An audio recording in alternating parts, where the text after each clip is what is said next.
So the Boys to Cinnamon episode 106. 106. Hope you're well wherever you are, whatever you're doing. This week, Michael. Michael. Michael. Not my colleague. Just to clear that up. Yeah. Michael Barrymore we're talking about. That would be a great biopic. Yeah. I mean, I'm sort of amazed that no one has picked that up. Yeah, I think Graham King should choose Michael Barrymore next. He'd call it the same thing. Be slightly confusing, but ultimately it'd be quite good. Yeah. Is this a sequel? Yes. Possibly. Michael Jackson. Controversial figure who's got a new biopic, brand new and shiny biopic. Yes. And we weren't keen. No, I mean, yeah, going we'll in, say were that we? now. Yeah. I didn't have highest of hopes for this film, but it did get us thinking about musical biopics and their kind of ubiquity and their, I guess, lack of diversity. Ultimately, would you say? Yeah, I think certainly in more recent years, the biopic has a very rigid structure narratively, and I think its intention is also very much the same. That's something we're going to go into a little bit. Nice. After it's very shortly, actually, probably right after the intro is finished, which I think is about now. Now. Questing the cinematic void.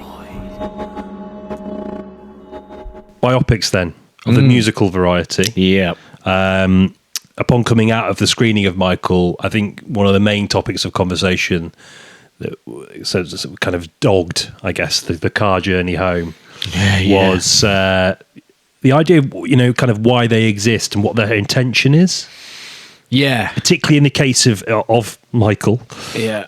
Because obviously, his legacy has been somewhat tarnished by very serious allegations. And the film, I mean, not to go too into it now, but the film's intention is very clear to glaze over those allegations and kind of re-deify or recalibrate his image for a new kind of time. Yeah, reframe him as a victim for a start, and gloss over a lot of complexity about him as a public figure and a private one, and also, it does seek to basically, it kind of harnesses the nostalgia that a lot of people, not in our generation, but in previous generations, would have for watching him rise and watching him perform and listening to his music. And it definitely harnesses that and kind of makes you, it seeks to make you forget about all of the other stuff, and I know, before we kind of get into the weeds, I know obviously the initial intention of this film, apparently, as reported, was to include some of it, but then there was like a clause in the settlement with in the 1993 allegations. There was a clause where you basically can't mention his name, the victim. So in any kind of media, including film. And was that something that was put forward by the Jackson estate? Or? So the Jackson estate either found this out or knew all along, and then agreed to pay for the reshoots that were necessary. Yes, because their production company, or Michael Jackson's production company, now the Jackson Estate Company, Optimum Productions. Oh, okay, right. Is that what it's called? Optimum I Productions? think so. That logo was proudly splashed over the opening credits of the film and immediately raised sort of ethical considerations and questions. This is not a good start. The film's not even started yet. I think you're right. I think, a biopic, particularly, for a lot of older bands. So there's been a real focus on a lot of sort of classic bands and musicians. And I think that attempt to re-deify them for a modern age is really important. And I think it's really important because I said it. No, I think it's kind of central to the discussion, because I think, obviously, as you quite rightly pointed out in the context of Michael Jackson, a lot of people who will go and watch this film, many of them won't have been around during that rise. and during that time period where he was the biggest pop star on the planet. So, it brings questions as to what is the intention. It's to bring them back into the limelight and to offer a kind of a very kind of different view of what sort of who they were, what they stood for. Yeah. I often think about that because we both watched Bohemian Rhapsody. Yes, we did. Yes. On was it Saturday? Saturday morning. Yeah. What a way to spend a Saturday morning. What was particularly interesting in that context is that, that obviously, like or loathe Queen, and I really don't like Queen. I'm gonna say this from the offset. I don't like them. I should probably say I totally agree with you as well. They're just not for me. I never really got on with their music. I liked them when I was a kid, but then I'm trying not to be the powers that be aggressively marketed a llama queefing into a trombone as a child. You'd love it. Yeah, do you know what I mean? It doesn't really matter what you like as a kid. I think musically. But I think there's a reason why actually I don't like Queen. This is a slight diversion. Oh, go on. Yeah. So I was in a pub in Paynton, actually. Yeah. A real backwater, proper locals pub. And it was me and a couple of other friends. And we were there to support our other friend, whose then partner was part of this troupe of performers and singers. And the pub was sparsely populated, but it was, the people that were there were the kind of people that gave you daggers the whole evening because you're not local. This isn't your pub. This isn't your space. Yeah. So that was kind of like tense. The atmosphere was tense. Okay. And I think the performers were well aware of the fact they were losing their audience. Wow. So they brought out their secret weapon, which is, of course, Queen's We Are the Champions. And it seemed to have this kind of really... It almost animated the limbs of the pub goers before their brain could react. And before we know it, we were erect. Right, yeah. In body. And they were crooning We Are the Champions. And they were absolutely smashed. And it was it was just a ghastly sight. Wow. And I thought to myself, that is England, isn't it? That is, that is Queen. Queen is the soundtrack to our kind of arrogance and bloated self-interest. Yeah.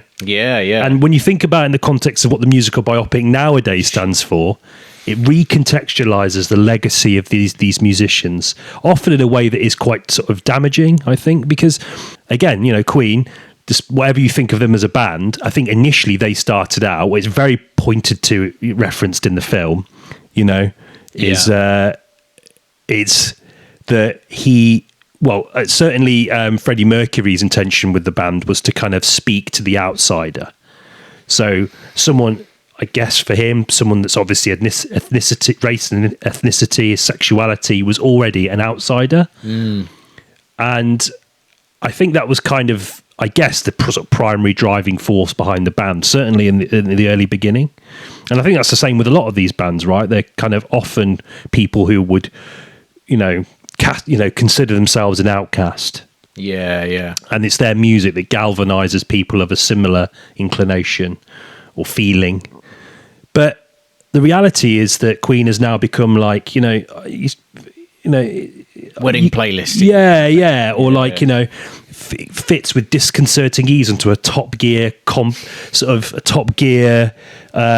compilation disc free with the Daily Mail. Do you know what I mean? It's become the anthem of bigoted Englishness. There's videos of old English people singing it in Tenerife. Do you know what I mean? It's lost it, and I can't help but wonder if the music biopic is part of that kind of rapid reconfiguring of what that music means and what it stands for. That's mad, actually. Yeah. They it's been co-opted by a contingent of people who, back in that day probably wouldn't have been too fond of Freddie Mercury for various reasons. No. Yeah. And the film glosses over that as well very quickly. Yeah, oh my God, it doesn't handle that. It doesn't handle it at all well. But yeah, that is crazy, actually. I didn't actually think about it in that context. The reason I dislike it is more... It's definitely not for anything to do with England. It's more for the fact that it's just played a lot, I think. It's just overplayed, and it was overplayed when I was growing up as well. And so, and even though you can sing along to it, I thought Bohemian Rhapsody as a song was I know the intention of it is to be kind of atypical, right? And it's constantly changing key and changing melody, and that's like the whole idea behind it. But like, I just remember thinking it was that kind of just for me, like musically in my ears, I was like, I don't understand this, and then was confused by its popularity and kind of kept quiet about it for a long time. Like I definitely pretended to like them to a lot. They're one of those bands, aren't they? If you say you don't like them, it's it's death. Yeah, you sign your death warrant. That's why we're so brave for saying that we don't. Now we're just contrarian. Yeah. That's what we are now. To not like Queen. Yeah. No, I mean I don't begrudge anyone that does like Queen, but a lot of that's interesting what you say about the sort of Englishness and that sort of the brash Englishness, especially Brits abroad. Chanting it I have abroad. seen a few one video where it's just, oh my Christ, really? Okay, so depressing. But I just think that with a lot of these kinds of biopics, they don't, obviously the kind of narrative architecture of the biopic fits very snugly into the kind of Hollywood model, which is a very safe form of storytelling, and it wants to kind of take an individual or a band's sort of early beginnings and frame all these conflicts as very binary, and there's no kind of grey. It's all this or that, and it has to be kind of like someone rising, a rise and fall, I guess. Yes, then rise again. Yeah, quite often it's within the context of the creativity and the financial gain at odds with each other. Yeah, that is the central conflict in most of these films, right? Yeah. Very much the same in Michael Jackson and the upcoming Barrymore. Yes. Documentary, biopic. That will be a feature film, yes. I think there is already a documentary about Michael Barrymore, isn't there? There's a few, I think, yeah. Wow. I think that's central, which is, there's a kind of irony there. In that, these films are about that kind of battle between the creative and the businessman, but these films are just totally, the narrative architecture of the biopic is seemingly handcrafted by the businessman. Has absolutely no interest in any kind of degree of complexity or trying to kind of like sit in the time or the period or any of the issues that may have dogged the characters in that particular time. I remember there's a bit in Bohemian Rhapsody where he goes on stage for the first time with this band and someone shouts a racial slur at him, and he starts singing, and he leaned over to me and said, singing racism away. That's and it does kind of feel like it is a film for Daily Mail readers, like people that want to sort of live in this bubble that there aren't problems. Just by one guy getting up and singing, that's it, it's solved now. It's changed everyone. People can still be racist and enjoy other cultures. In fact, most people that are racist do enjoy actively engage in them. Selectively, but they still do. So the idea that that's kind of like somewhat a commendable part of the story, to me, felt very odd. And the one thing I really thought was troubling about it was the treatment of homosexuality. Mercury's, his kind of struggles with it, which were very kind of, a lot of it was sidestepped, I thought. Not that I'm privy to the intricacies of it, but also the presentation of the gay men that surround him. That's right, yeah. They're all kind of bathed in shadow and have these kind of like lustrous, predatory eyes, and then when he finally accepts his homosexuality, he's thrown into this kind of grotty sort of world of depravity. That's right, yeah. That, and it's almost like it's that alone which takes him away from what matters. Yeah. I don't know. Maybe that's what happened, but it just doesn't seem that way to me. It's a weird way to take it, considering that's such a huge part of who he is. And again, I think it goes back to that. The people that are going to love this film don't care, don't want to know that he was gay. And if they do want to know he's gay, God, yeah, it's a bit rough, that, isn't it? Being gay. Yeah, I remember you saying after we saw it, you were like, it's treated as a social disease. Yeah, it just felt really odd to me that was the kind of decision that it went, that it decided to take with it. I really think it is just to kind of like stop your sort of homophobic uncle from being too uncomfortable. I don't know. Does it keep him comfortable having that framing it that way. I don't know. Is that too much of a stretch? No, I don't think so. I think also the actual, the content, as in like the visual content of it, sort of, apart from those predatory glances and those kind of like stolen stares, that's a very sinister kind of always framed in the background in shadow, like you say. There isn't a great deal else there. There's definitely not any scene of him celebrating his sexuality and anything like that. And I think that being such a crucial part of his life, there should have been really. Like there was definitely, obviously, aside from the way he was like, the way he presented himself, but then that was always the way he presented himself anyway, even before he was sort of out publicly, which I think wasn't, I don't think he officially said anything until quite soon before he died.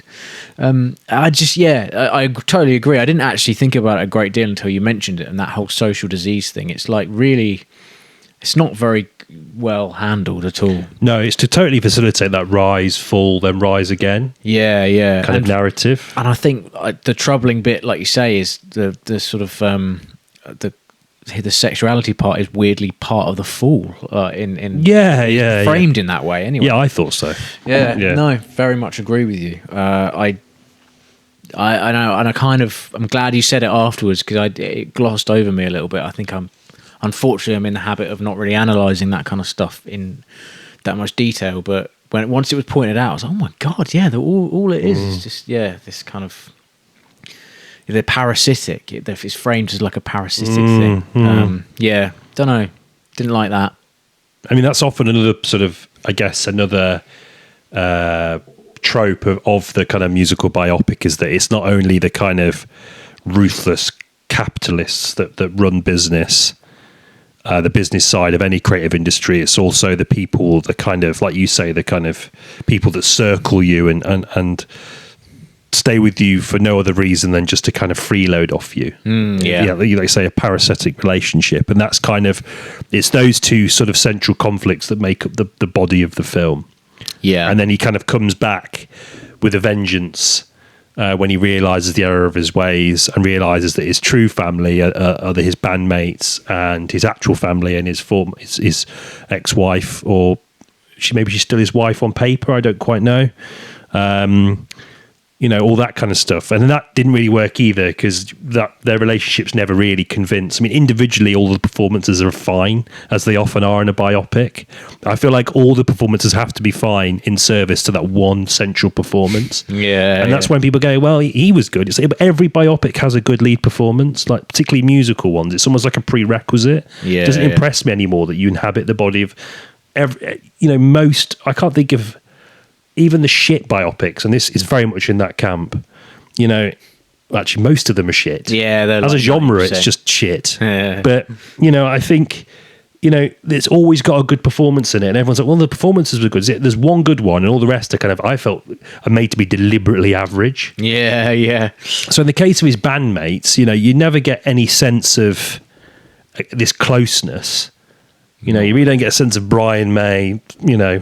His closeness to Freddie Mercury, Brian May. Oh, I know he does lots of stuff with Badgers, good stuff, I hope. But it's just, I just thought, oh yeah, you're really close, aren't you? And it does that classic thing, which Michael Barrymore does, is that it has it starts at the very beginning of the gig that defined the band. And in the case of Queen, it's Live Aid. Yeah. And, circular narrative, isn't it? Yeah. It goes back to where it all began, and then just goes straight through.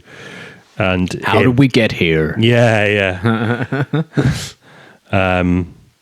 Sorry, I totally derailed. No, yeah. How did we get here? I told you to stop doing that. No, sorry. That's naff as well. Yeah, the whole recycled trope and I was really surprised when they did it at the beginning of Michael, because I thought maybe that tired of a trope. Surely not. Surely they can't repeat themselves like that again, but they did. Same producer, right? Graham King. Yeah, he does quite a lot of this kind of stuff. I am wearing shorts, by the way. I just realised I've had a pillow in front of me, and you might just think I'm not. I had a podcast with nothing on my lower Audio listeners, switch to video. And you will see No, YouTube. a depressing appendage. Yeah, Bohemian Rhapsody. Made wet by cinematic discourse. I think the biggest crime of these films is they're mediocre. I think that's the biggest problem with them is they're so kind of point A to point B to point C, or well, point X to point A to point in a sort of circular fashion, but they're not dreadful. And like, if the performance was dreadful, I'd find it more interesting because at least it's kind of like fun, watchable in that. Yeah. But because, you say, you've got that strong lead central performance, which is impressive, but not that impressive because there's like archive. Like hundreds of hours of archive you can easily trawl through. You probably don't need to go anywhere to watch it. You know, it's not exactly challenging to emulate someone if you've got hundreds of hours of video of them and a vocal coach. So you have that, and then you have a real like kind of recycled plot, and it's basically the same thing. It's quite often drugs involved. There's a sort of financial side to it. There's a creative side to it. And all of these three things are kind of warring for your attention and warring for the screen time.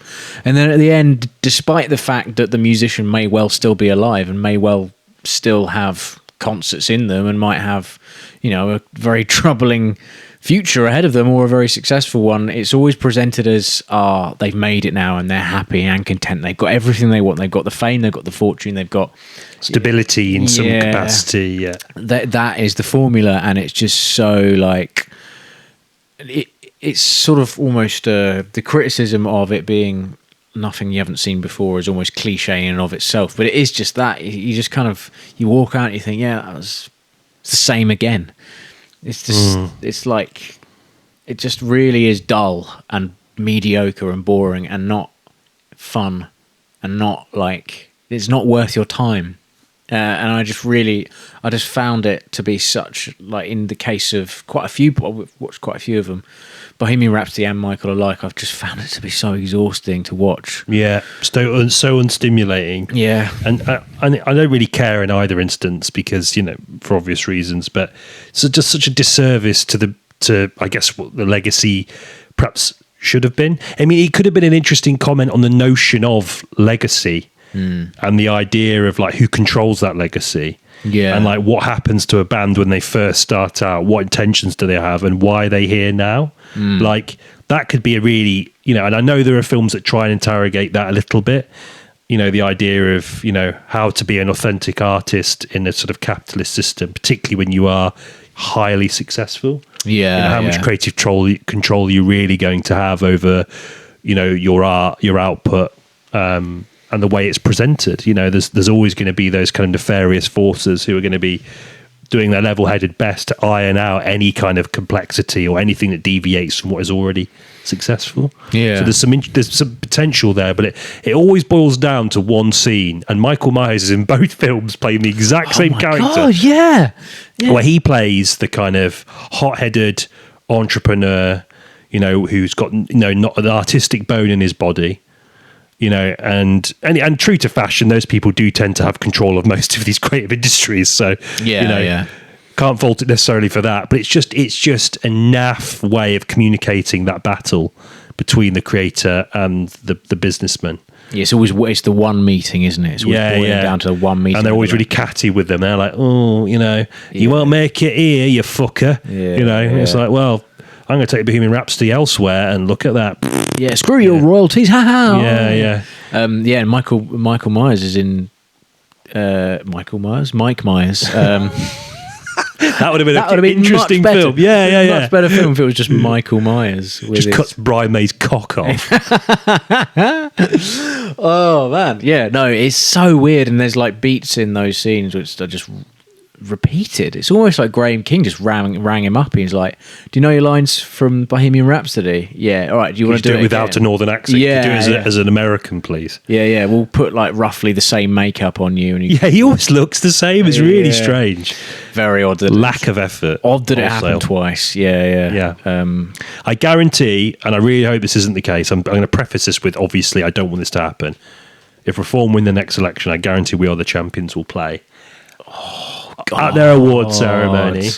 And I bet you all a tenner that will happen. And it will solidify what Queen's legacy is now. And in essence, be a comment on how little control you have when you get to a certain limit, what people, what happens to your music. It's a far cry from what it was supposed to be. In that case, if that did happen, the complete reversal of what it was meant to stand for. Yeah. Well, and this happens all the time. And I just think I think the music biopic is a symptom of that problem. And it's just ironic that Mike Myers, Mike Myers and his character archetype, we say that a lot, we talk about how, it's happy to take the piss out of itself because it's still taking your money, Yeah. It doesn't really care, That's it. And that's another thing about these biopics is the writing's on the wall.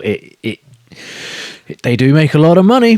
And I think quite a lot of it is just people seeing the poster, obviously. I didn't know that about them. So you could have found that on the Wikipedia page. Yeah, absolutely. Completely. It's a cinematic equivalent of doing this.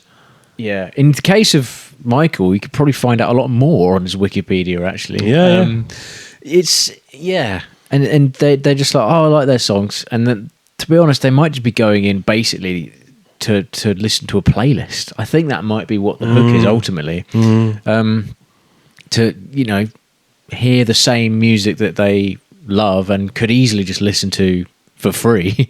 But under the guise of it being like a new thing, and it's not. It's like recycled, watered down in most cases, like naffness. Yeah.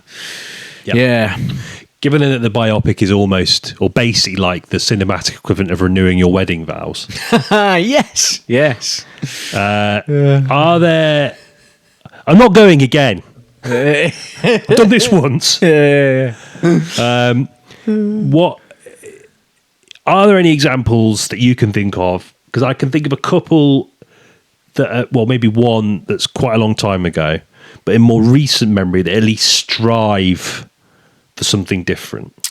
Yeah. Any that probably don't have Graham King's dirty little hands all over them. I'll have to check to see if this one doesn't have Graham King. I watched this one in preparation for this podcast, and because I think as a performer and as an English musician, his story's like vaguely interesting to me. Is Better Man.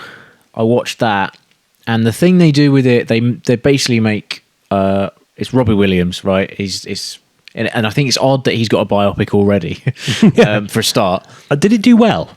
No, it properly tanked. I don't see how that would have done well in America. No, nobody knows who he is. No, he's a very English musical celebrity, isn't he? Yeah. Like, does he ever appeal anywhere else? Laos? No, maybe a bit of Australia, I guess. But I just thought that was really strange. Australia, actually. It's an odd old. Did he? Sorry, go on. No, go on. Sorry. No, go on. So in the film, to combat the idea, like we say, of having a central lead performance, which is like a caricature, good or bad. That's kind of what they are. I always think. Is they make Robbie Williams a CGI chimp, and it doesn't sound like it's going to work. And like 5 minutes in, you're like, no, I get this, buying it. And he has like relationships with humans and stuff. And any sex scenes? No, not overt sex, but heavily implied. I think it's cowardly. Yeah. But it's weird because the one thing that it does right is it kind of eschews the performance problem. And that makes it slightly more interesting, I think. And this is why I paused my question. Go on, yeah. Does Robin Williams, is it mocap Robin Williams? No, he did some of the singing for it. Okay. But it's just another performer. I think a gymnast or something. Millennium. Yeah, that's probably quite like that song. It's funny, and I think because what we were saying earlier about what I was saying about liking the music, I did put it on and thought, well, if this is shit, at least I like some of the songs. Right, okay. So that actually helped me, like, with my viewing experience. I actually thought it was there were some interesting moments in it. Is there any Take That stuff in it? Yeah. There's a whole like sort of section of the film early on, which is about who plays Gary Barlow. I can't remember. No, Carpy. I can't remember. I don't think. Again, it does suffer from that other problem about all the rest of the performances being like kind of just by. Actually, no, Carpy's too nice an animal. Actually, I know Gary they're all. Barlow. He's the only animal. Yeah. He's played by no one I know. But yeah, I don't know. I thought like at least I admired the effort, and also is it window dressing? Maybe, because that's what I thought from the trailer. Admittedly, I've not seen the film. I tend to avoid musical biopics. Yeah. So as soon as I see them, I'm like, fuck that. Yeah. And then the discussion we had preparing for the podcast, you've seen far more of them than I have. Because as soon as one comes out, I'm just like... Yeah, I struggle. I struggle with them as well, but for some reason I've seen quite a lot. I've seen like Rocketman as well. Which I also haven't seen. Yeah, I think... Is that Graham Game King? No, it might. You know, it might be actually. It might as well be. It's the same formula. Okay. I remember seeing it at the cinema and not minding it at the time, but I hadn't seen that many musical biopics at the time. So I was like, oh, okay, well that's like a retelling of what happened to him, I guess. Yeah, but it is window dressing. It still follows that formula and like to what's the rationale letter. with the chimp? The idea is, I mean, like apparently he said that he felt less evolved than the rest of humanity, and they really took that to heart. Spent $100 million on making Wetter. Is it Wetter? Wetter did it. Yeah. It does look quite good. That explains it then. Speaking of looking good, it is a good looking, smart looking movie. Actually, they do.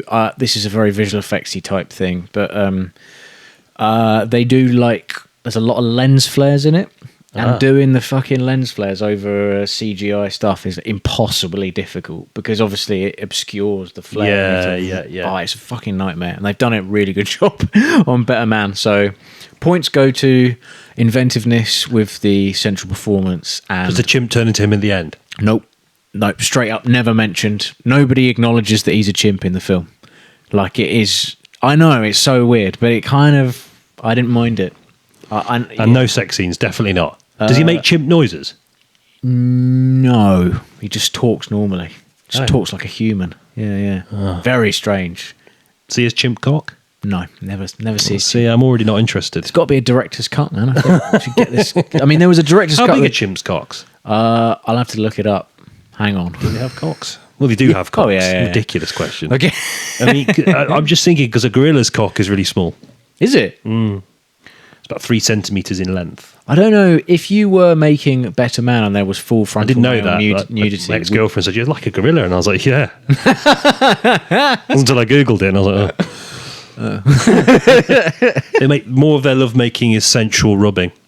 Really? Kind of admire that. Yeah. So it's all about what you do with your hands. That's it. Yeah.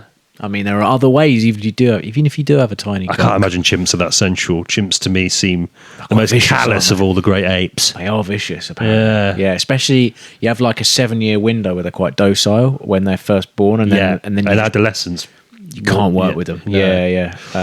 Which is another reason it's a CGI one and not a real one. Yeah. See, they should have gone all in. Yeah. I will say now, I thought Better Man was like a 5-6 out of 10. I didn't think it was brilliant by any stretch. Yeah. So if we're leaning more towards musical biopics we enjoyed, I don't think I would put it in the camp. But no, just ones that are slightly less wank, I guess. Yeah. And the one I would say is the last music biopic I saw was A Complete Unknown. Okay, yeah. James Mangold. Bob Dylan. I think Mangold, we say this, so we did a Mangold episode. We did, yeah. Where we sort of glazed his meat a bit, so I'm not going to go on it for too long. But what I like about him is that he does have this ability to make stuff that should be uninteresting slightly enjoyable. Okay, yeah. And that can vary from film to film. Obviously, my sort of... My sort of feelings towards the biopic mean it's very difficult for me to enjoy any of them, even if it was about someone I actually admired, you know.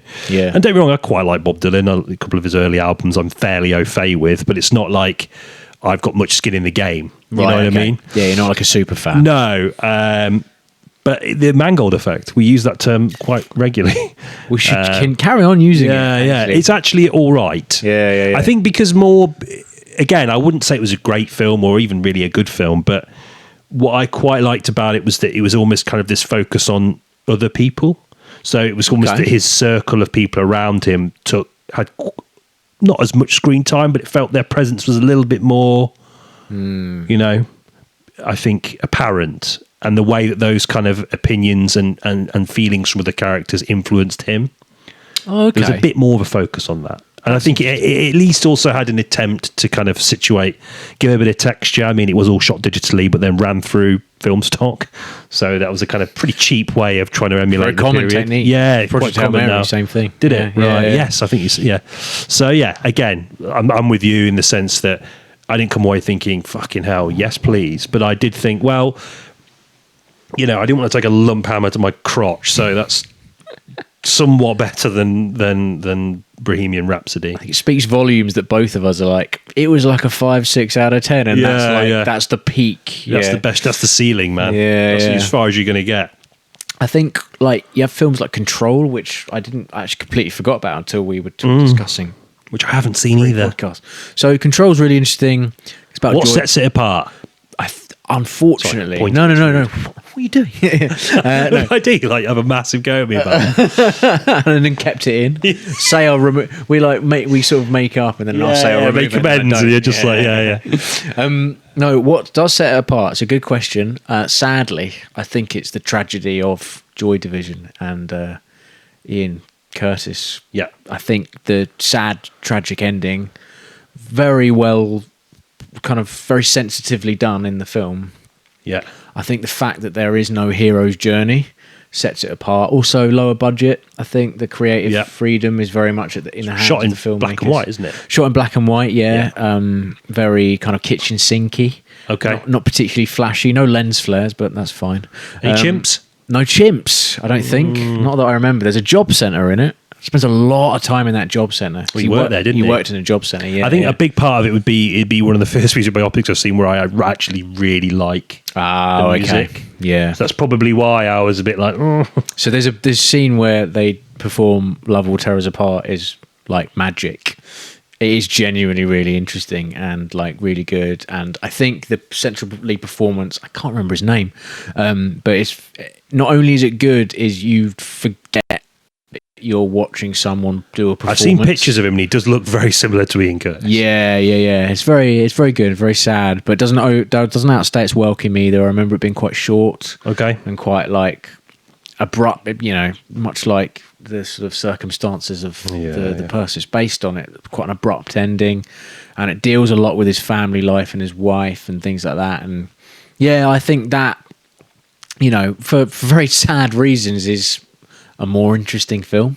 It might be because Joy Division as a band don't lend themselves to that kind of big blockbuster narrative. Do you know what I mean? There's nothing. It's not as cinematic as Bob Dylan or Michael Jackson, or Michael Barrymore, or indeed Queen. Queen, these or are even Robbie big Williams. bands whose appeal again has become diluted by their kind of their broader reach. Obviously, a lot of people know Joy Division are. It's not like they're like a hidden gem by any stretch of the imagination. But I think their music and their legacy stands for something slightly different. Than just like a stadium band. True. More interesting and difficult for any political party to use that as their anthem if they win an election. That would be really unusual if they did that. Bang House of Lords on after you win.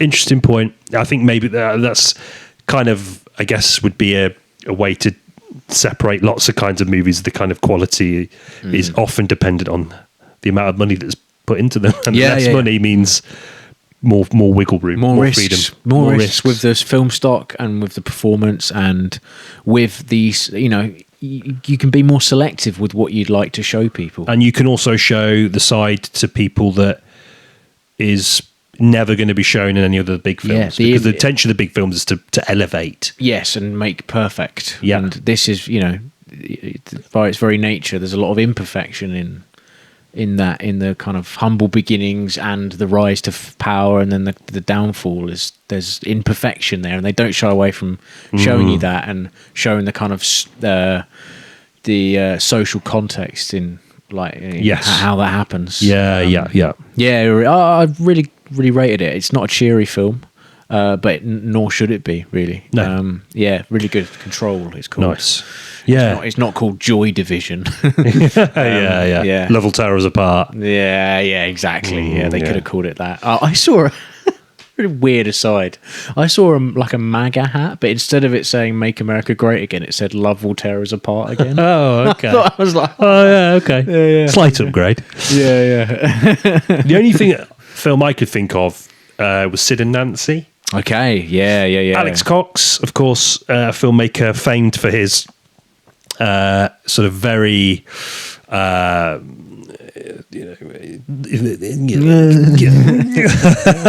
I know, right? I know exactly what you mean, man. That's good listening. It's good podcast. He's not someone that he doesn't give a shit about the studio system at all. Yeah. He's had many a knockback and many a difficulty, and a lot of his films are kind of, as a result of that, are the legacy of the films is cemented because of that. Right, okay, so it's the process of making it. And I feel like Sid and Nancy, again, it's been a while since I've seen it, so, hesitant to say with a sort of degree of maximum certainty, but one thing I really remember is how fucking unapologetically grotty that film is.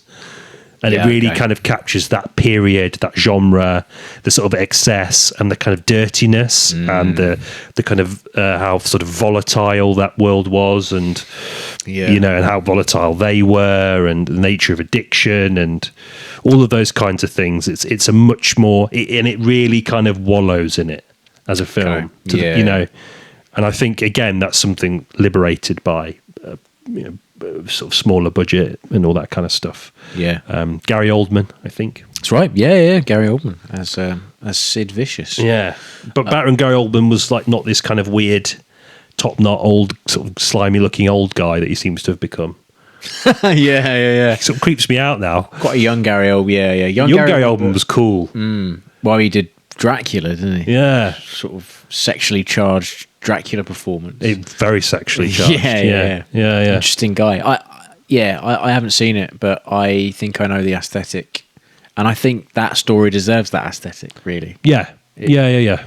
Much like Control, it inhabits the world of these damaged people and the self-destructive nature. A film about self-destruction shouldn't be kind of glossy.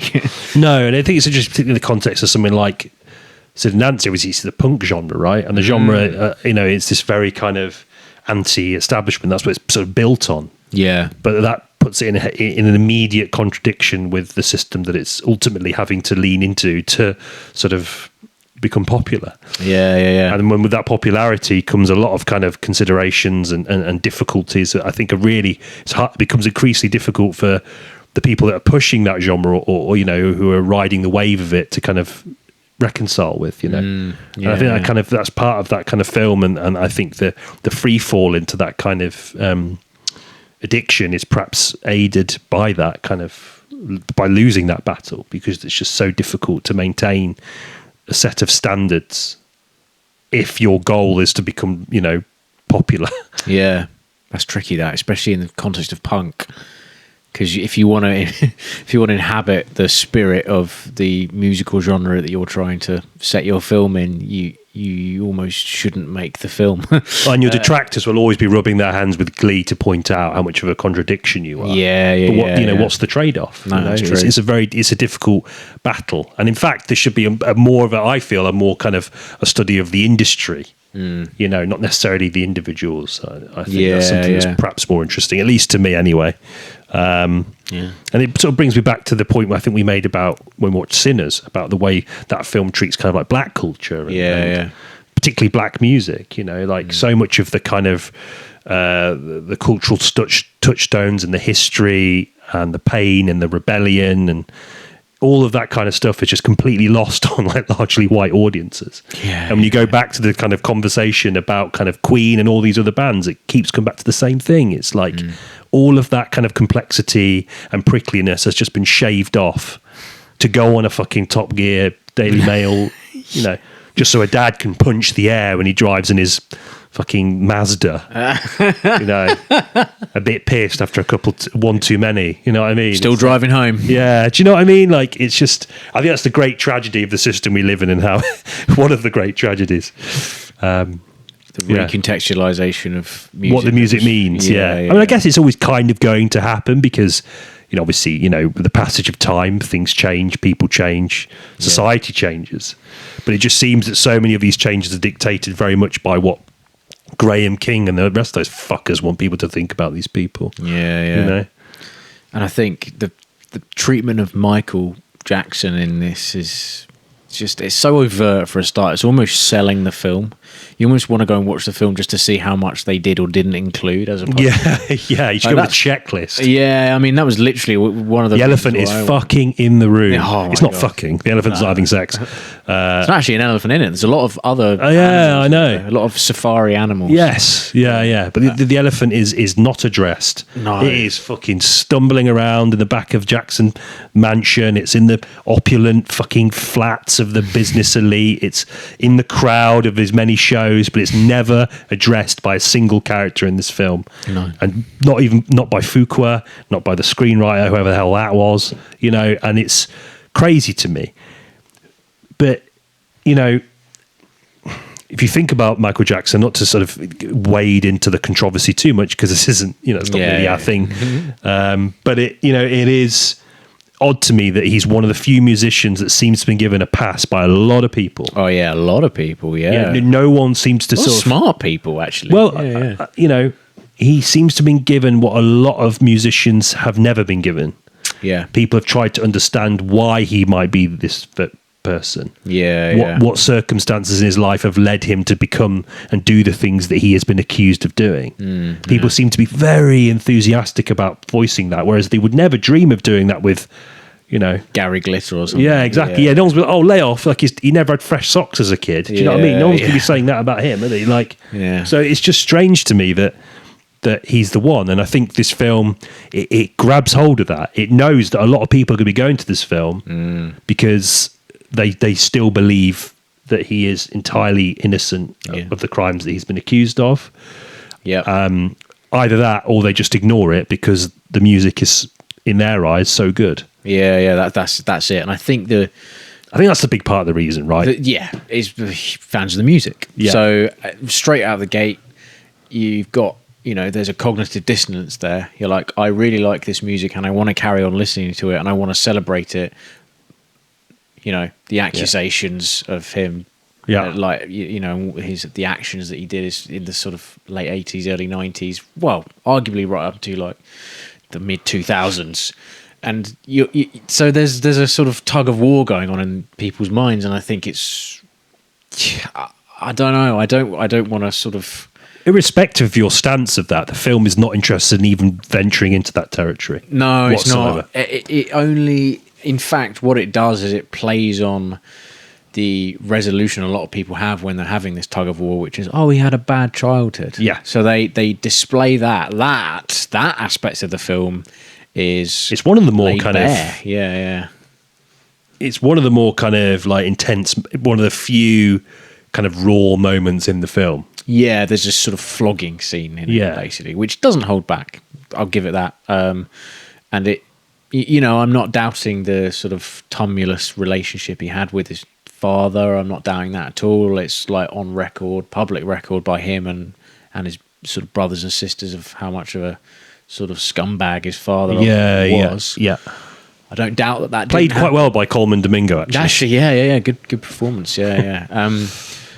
But it really leans heavily on that aspect of it, and the resolution, the kind of emotional resolution you're presented with at the end of this film is Michael being emancipated from his father finally, and basically finally he's got given the creative freedom that he's always wanted, and he's not like weighed down by his dad anymore. And that's the kind of, it's really badly done. It's like kind of, it's a real throwaway moment. His dad's presence in the film is twofold, isn't it? It represents that age-old genre-long battle that we've discussed several times. The battle between creativity, the artist, the corporate side, the businessman. But he also represents his troubled past, his childhood, and he's Coleman Domingo is used as basically a battering ram to smash through the gates of any kind of concerns that anyone might have about kind of, the ethical considerations of sort of going to see this film. Yeah. It's like he's the guy that the film anchors on. Yeah. So this guy is a villain, he's a twat. Yeah. Not only did he beat his son, he basically just deprived his children of a childhood so he could kind of like bury himself out of poverty via their talent, ride on the coattails of their talent and make it out as if it was always him all along. He's the guy that this film, that Fuqua, everyone at Optimum Productions, they're trying to find a suitable enough cloth to drape over this elephant and hide it for long enough. And that's his whole role in the film. Yeah. It's very transparent. And it basically, at the end of the film, you're kind of meant to believe that he's finally free of all of this trouble, which is so strange, because even if you believe that he did do the things he did, but he did it for reasons like we've already stated, that he had a really troubled childhood and never got a proper childhood, like surely the film shouldn't present that as a resolution. Surely it should be the start of something worse. I mean, the bad tour is 1987 or something. I think that's where the film ends. It's sort of when he started hanging out with the children a lot, basically. I think that was I'm not privy to the timeline of his so weird liaisons. I don't know, I just found that was a really troubling, and it gives a veneer of all the films all the scenes in the film he spends with ill children. It's that like, for me was just like, this is fucking weird. And the weirdest bit was like his longtime bodyguard looking on wistfully, going, oh, there he is then. Look at him. What a great guy. Yeah, he's nothing but love and joy, which is something he used to say to defend himself. Right. Michael Jackson. He used to say, I'm not going to do the voice. That's a shame, because I know you've been practicing for a long time. Yeah, no. It ended up just being a caricature, to be honest. But you're dragging him through the dirt. He used to say, the most loving thing you can do is share your bed, and this isn't alleged. This is like things you could look up, right? This is like fact. So I feel all right saying it. And to have that presented in the film, not verbally, but like you say, with his bodyguard looking on and going like, oh, look at him. What a good man. Like he's doing away with the meanness of his father, and he's embracing love, and he's able to do that because he's got hundreds of millions of dollars. What a sweetheart. And it's like really weird. I mean, and also, and I won't go into this too much, but the very image of a alleged predator in the same hospital room as a child is like harrowing to me. There's a lot of historical stuff there which is just like, even for me, like makes me feel quite sick. And to see one of his biggest offenders, of course. Well, So just to see that was just very odd. I mean, that was very very unsettling. A really a weird thing to do. And I think it's strange that someone like Fuqua, who's quite a steady and slick pair of hands, I would love to have been a fly on the wall of the kind of the period, just the gesticulation period of when the ideas were coming, just on set, and seeing how much of a presence the kind of Jackson estate were over this film. Because I kind of imagine him to kind of loom over in like a Nosferatu like shadow. Fuqua was like framing up, and he just sees the shadow. Can you? It's fucking one of the Jacksons. Although Jafar Jackson, assuming are related. Yeah, your nephew. Is he a nephew? Nephew of Michael Jackson. Yeah, there we go. Yeah. So cast as Michael in the film. Yeah, his first ever acting credit. Yeah, and the kid as well, child actor playing him. Oh, really? His first acting credit there as well. Quite big names in this film, like Coleman Domingo, Michael Myers. Previously mentioned. Fucking what's his face? Fast and Furious, not Fast and Furious.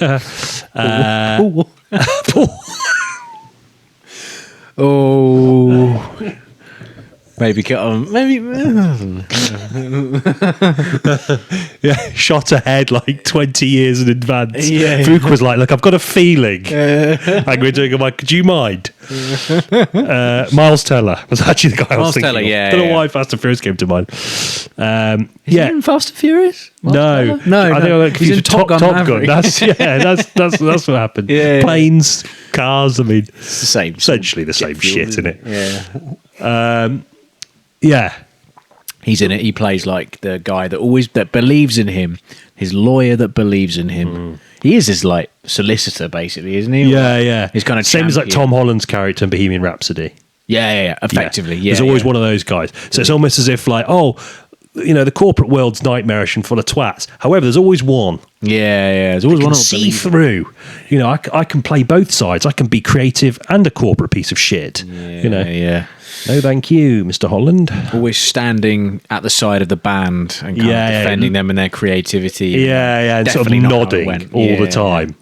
Yeah. They are geniuses, though, Yeah, aren't yeah. they? Yeah. Should we let him in the hospital? He's a genius. Yeah. Oh, go on then. Heard off the wall was really good. Wow.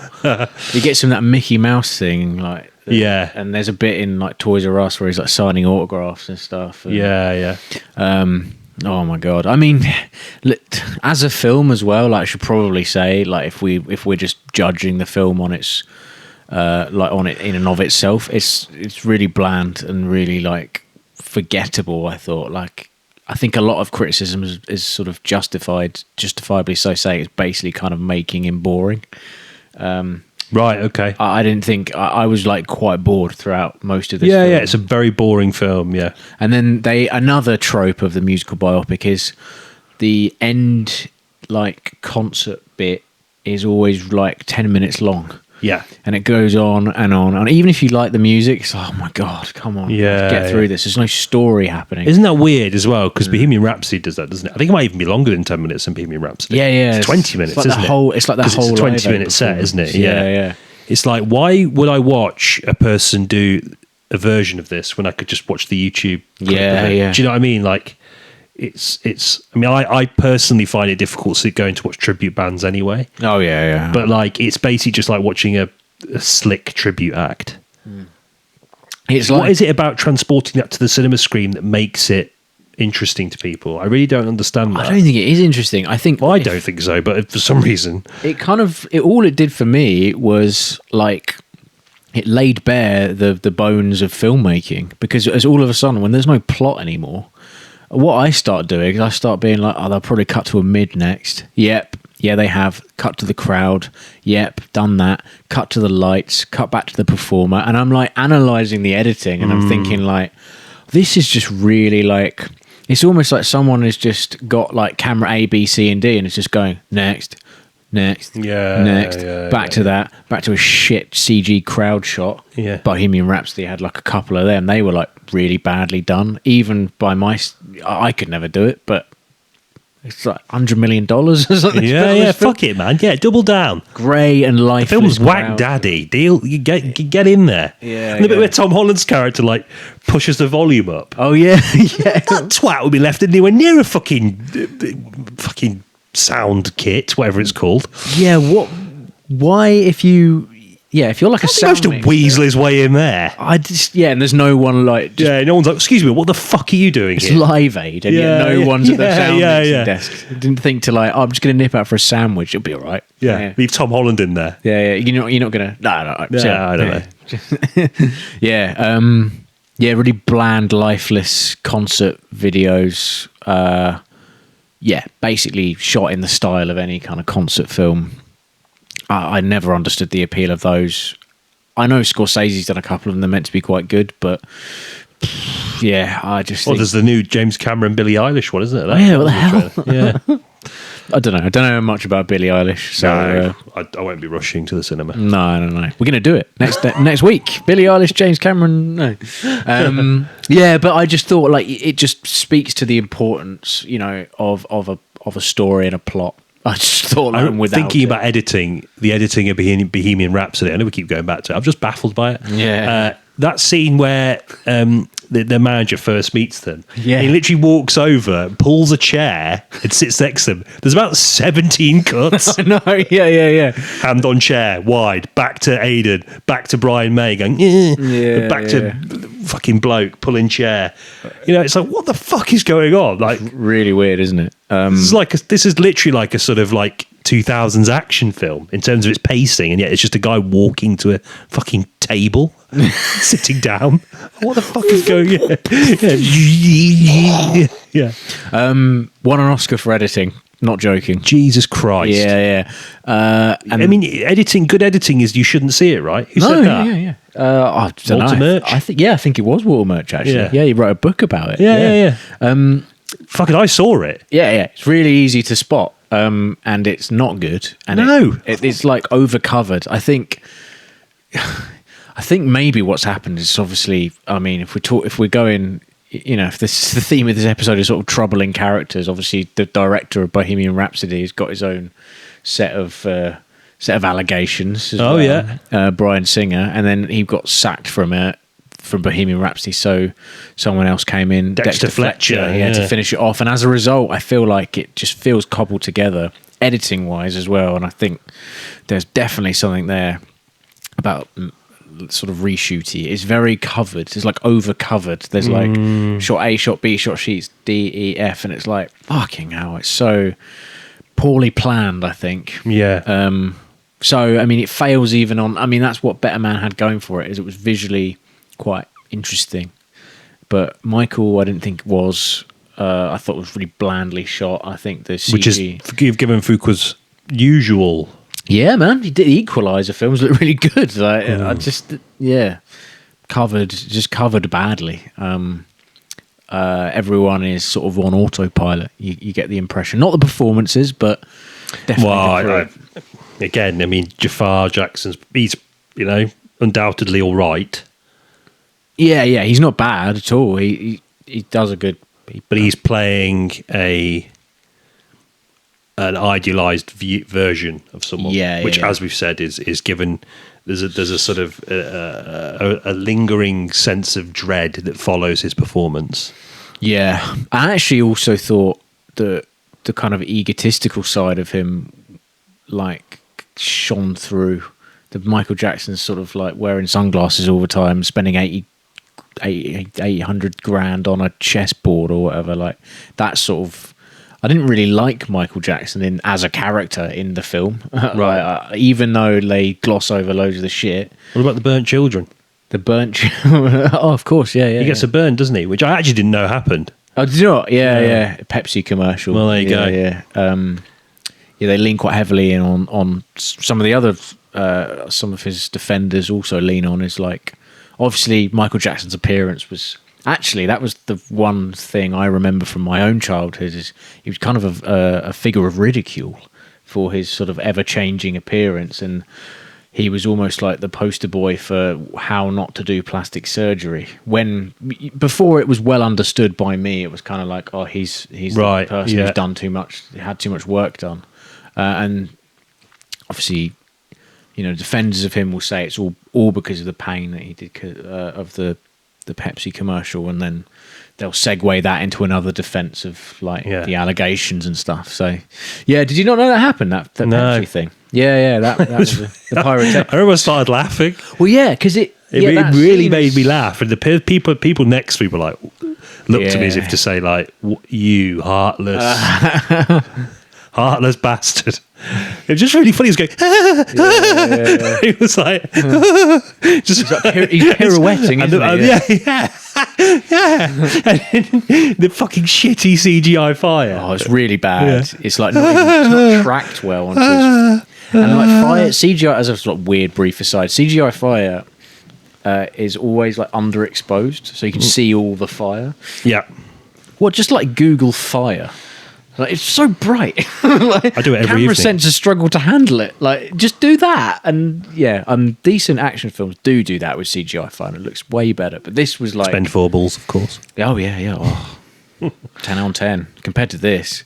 This is like naff kind of. It's almost. It looked like, you know, when you put brandy on a Christmas pudding. Yeah. And like, because the lights are out, you can see it looked like that. But obviously, there's like very specific but very accurate. Yeah, there's like 50,000 stage lights on this guy. Like it would be overexposed. God damn it. Yeah. Anyway, yeah. Accentuate the drama, of course. Yeah. Make it kind of unreliable, and I don't know. Yeah, just from a sort of visual point of view, this film fell down as well.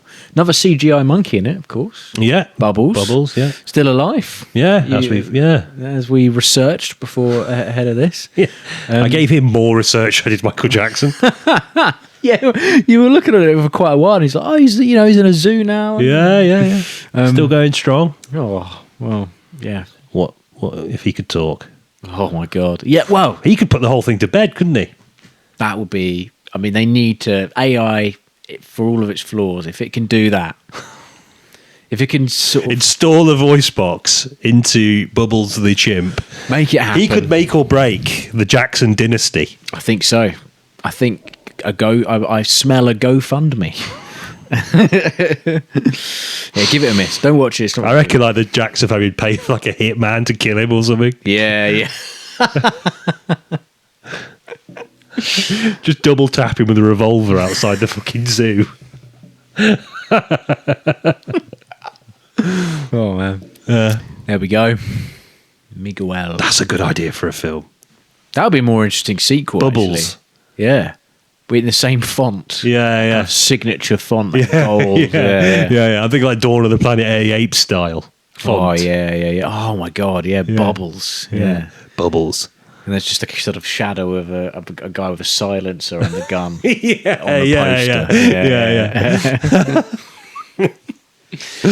Come on, Graham King, make it happen. Come on, do something artistic Something for your else. fucking life, mate. 25 million, mate. Yeah. I'm on board. Film it on the weekends. Yeah. In Paynton Zoo.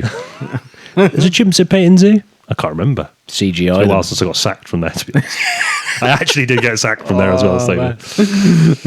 I'd like to know if he's done anything else. Bubbles. Bubbles has been busy. Bubbles been silenced. Graham King. He's got quite a bit of a filmography under his belt, but the ones that I know, I think he did like Greatest Showman and Okay, so that's his wheelhouse then, isn't I think so, yeah. He's reasonably diverse. I did have a look at his filmography, but yeah, he's sort of known more recently for championing these shallow adaptations of musicians' lives. He's a producer, isn't he? Yeah. Did he direct anything? Graham King, I don't think so. Maybe like a music video or something. He's British. Yeah.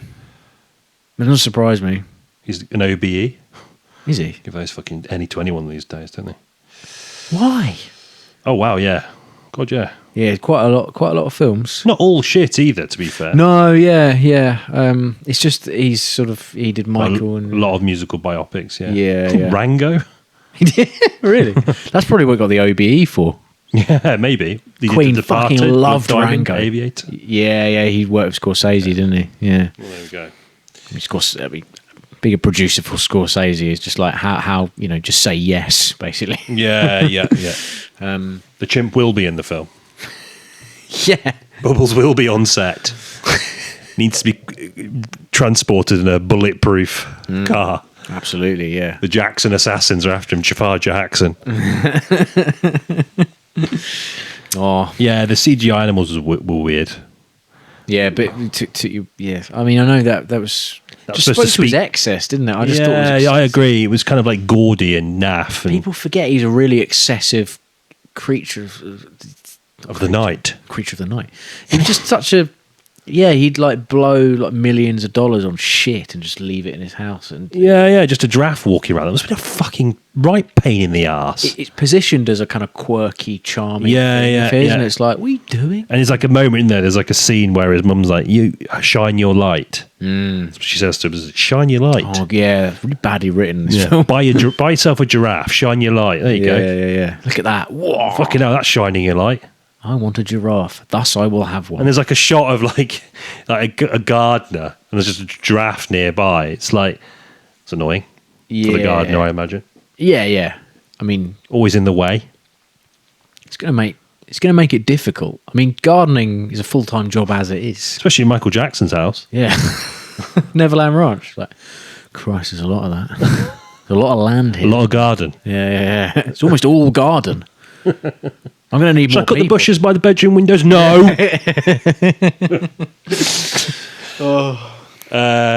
Yeah, no, shit. Yeah, I didn't like it. Yeah, not very good. Don't know if you can tell we didn't like Michael. Didn't like Michael. Yep. Who knows? The sequel could be amazing. So there is a sequel. Let's talk about that because I wonder, because obviously it's kind of after into the 90s where things start to go a bit pear-shaped. Yes. So, you know, His public image disintegrates. And musically as well. Yeah. I'd say. He did that Invincible album, which was like kind of not great, I don't think. Okay. Yeah. When did he dangle his son out off the balcony? 2003. Oh. Yeah. So, I mean, that's got to be in it, surely. Because that actually happened and everyone saw it. Yeah, that's like video Berlin? documented evidence. Yeah, it was. Yeah, All happens in Hotel. Berlin. One night in Berlin. Yeah, I don't know what direction they're going to go with it. I mean, like, because the vast majority of that time was just marred by court cases. Barrage of cases and incidents. And not a great deal of musical output. Lazy. And, yeah, drug addiction, that kind of thing. And then, like, I mean, there isn't a clear defining moment I can think of in his career that you could leave it at a high, really. So The interview with Krishna Guru Murphy? was that where he said about the bed thing? Oh, I can't remember. He did interview him though, didn't he? Yeah. That's one of his landmark interviews, isn't it? Yeah, I think that might be the one. Gave him where both barrels. Yeah, I don't know if yeah. he did. I can't remember. He definitely asked him about some of the allegations, and he was like, "No, I think it's okay." Oh God, I think that's the right interview. Anyway, I'm not sure. He was quite. It was the total, just not even, didn't even happen. Not the right. He Yeah, just made it yeah. up. Oh, whatever. Yeah, they didn't even get interviewed by him. There's a strong chance. But you're right. I don't know where they're going to go with it. I think it's going to be really hard Yeah. to. I think that's where the film. I mean, this film was ghastly enough, but I feel like it's going to get so much worse in the next one if they adopt this stance to deify and to kind of just iron out everything and leave this kind of sheer gold statuette of a man. Don't know what I'm talking about, but you know what I mean? Like, if their intention is to kind of just present him as they've done in this film, as a faultless, you know, benevolent, misunderstood genius. Yeah, like, what the fuck are they going to do in the next half of the film? Yeah. Like, I don't know. Yeah, I'd be really daunted by writing that. I don't know how I would approach that. And there's going to be people standing over that screenwriter's shoulder as well. You just know it. You can sort of tell. So I've no idea how it's going to happen. And they will make it as well because it's doing really well at the box office. Making a lot of money at the box office, this film. I think it's hopefully, and I can't believe I'm going to say this, but hopefully Devil Wears Prada 2 will kind of push it out before it has a chance to make $1 billion, although God, it probably get will. nuked off the face of the earth, don't we? Yeah. There we go. Yeah. Outro? Yes. Yes. Questing the cinematic void. There we have it then. Yeah. Michael Jackson. Yeah. Off the wall. We hardly knew ye. Yeah. Incidentally, we talked about Michael Barrymore a lot. Have you seen his Instagram? No. Oh, you've told me about this though. Is it a bit of a treasure trove? It's a bit odd. Yeah. I can remember there was a time in my life where I was excited to see his face. Really? Yeah. Oh man.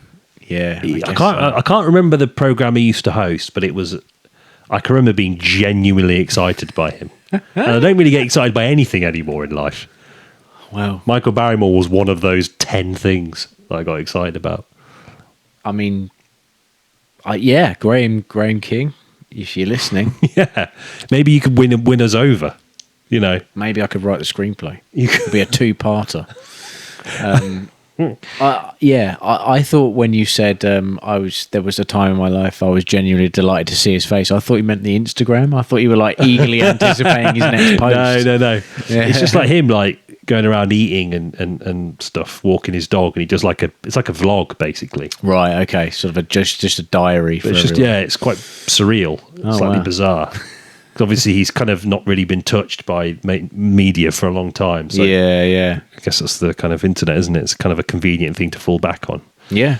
Works for a lot of people, disgraced media personalities, doesn't it? Stay relevant. Yeah. Always got a voice on social media. Indeed. Anyway, next week, as previously discussed, Rose of Nevada. Saw it yesterday. Yeah, you did, didn't you? Oh man, yeah, Watershed was packed to the rafters. Was it? Yeah, really busy. I saw it at the View, and it wasn't. Well, yeah, I mean, yeah. I think the crowd is always going to be like independent cinemas for this. Yeah. This is an independent cinema film, isn't it? I think. Yeah. Really busy. 3:10 showing on a bank holiday Monday, and there was not many seats empty. Oh, that's so good. It was good. I'm really pleased to hear that. Actually. Yeah.